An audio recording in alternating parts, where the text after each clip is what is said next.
জান্নাত কি আমার বাপের না জামাতের বাপের? কোনোদিনও জানি জামাতের ভিতরে একটা ভোট না পড়ে। জীবন হয় না, জানি পাল্লা জীবন আইতে পারো নাই আর আসতে পারবেও না ইনশাল্লাহ। জামাতে ভোট দিলে জান্নাতের টিকিট দিয়ে দেবো, এটা কি কখনো সম্ভব? আদৌ সম্ভব কোনদিন? এরা ধর্ম ব্যবসা করে বর্তমানে। নামাজ পড়েই তো কেদার না যে জান্নাতে বেঁচে যাবো, যারা নামাজ পড়ে এরা তো গ্যারান্টি জান্নাতে বেঁচে যাবো। রাজাকার রাজাকার, কারণ এরা যেসব কথা বলছে কথা বিক্রি হয় না কোনো কারণে। কথা বলছেন জান্নাত কি আমার বাপের না জামাতের বাপের? জান্নাতের মালিক হলো আল্লাহ। আল্লাহ কারে জান্নাতে নিব কারে জাহান্নামে নিব একমাত্র আল্লাহই জানে। আমি কেমন করে বলি বলে এরা দিদি আল্লাহ। কথা বলছেন আমার এক কথা কইতে গেলে গুণাগারি হয়ে যাবে।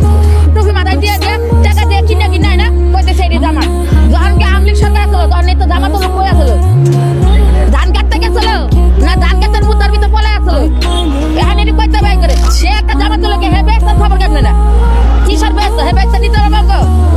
এটা আমার ইমানের লক্ষণ। আমি নামাজ পড়লে বেঁচে যেতাম, নামাজ না পড়লে আমি বেঁচে যেতাম না।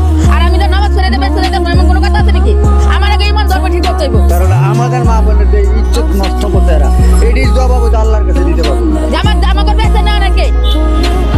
আমরা বেঁচে যেতে পারবো না, যোজকে যেতে পারবো। জামাত কি যাই নিয়ে দিব না, কিন্তু জামাত একটা যে কথা বলতেছে সে কথাটা বেলায় না কথা বলতেছে। জান্নাতের টিকিট হারা দেবে কেমনে? এত ধর্ম ব্যবসা করে, নাহলে জান্নাতের টিকিট মুসলমান একজন কেমনে করা যায়? জান্নাতের টিকিট হারা দিয়ে দেবো। এই ৭১ ঘটনার পর তাকে রাজনীতি করা উচিত না। একজন দল আগে নিষুদ্ধ ছিল, নিষুদ্ধ যা ভালো ছিল। এরা এখন ধর্ম ব্যবসা করে। জামাতের ভোট না দিলে জান্নাত যাওয়া যাবে না। জামাত কি আল্লাহ না জামাত